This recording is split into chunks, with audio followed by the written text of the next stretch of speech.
Joining me now from Southern California, attorney and Republican congressional candidate for California District 28, Eric Early.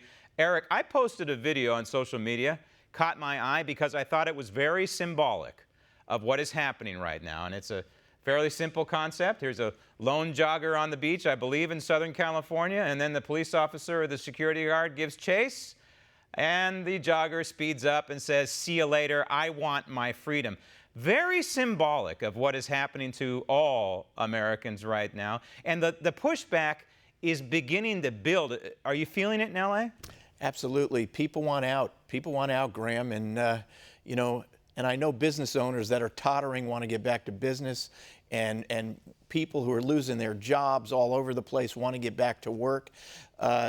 I think there should be a rolling opening. I think the president is going in that direction. I support the president in that way. And it's going to be interesting to see what happens because I like to think that the president's going to start this rolling opening May 1st.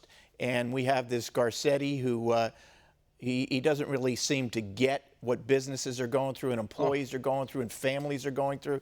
And he's at May 15th. It'll be interesting to see what happens between those two dates. It's so hard to watch your friends and your neighbors suffer, isn't it? Whether it's a hair salon or a restaurant or an automotive dealership. I mean, it's desolate, and people are getting harmed real time, and I wonder if people are going to be able to recover. And, there is some legal pushback as well, and we're seeing that, and I think that's a good, healthy thing.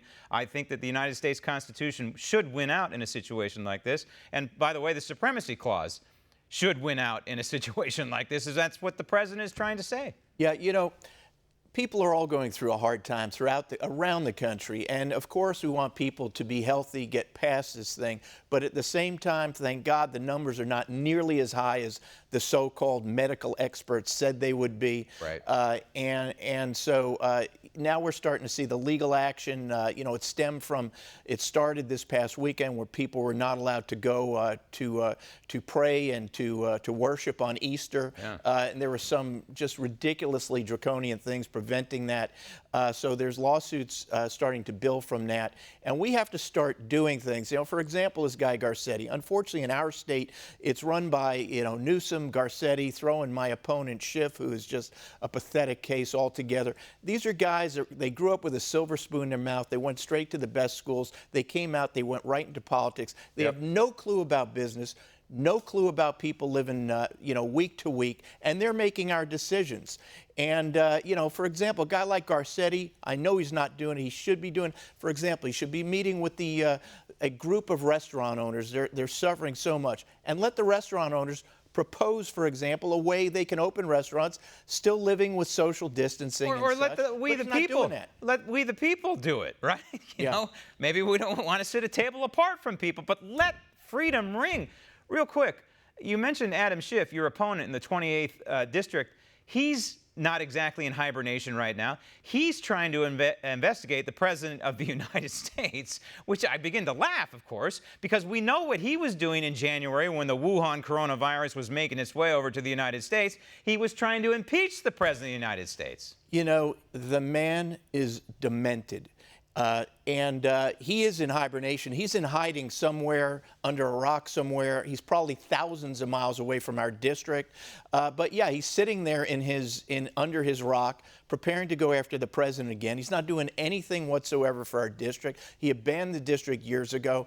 And it's time for him to show that he cares about the district or to move on. But this Trump derangement syndrome, I don't believe our country, or the majority of our country, is going to put up with his lies anymore. The only reason this guy even goes forward is because the mainstream media just loves being lied to by that character. He abdicated his duty on the Intel Committee. He should have been following what was going on in Wuhan, China at the time that he was on the well of the United States Senate trying to remove the president.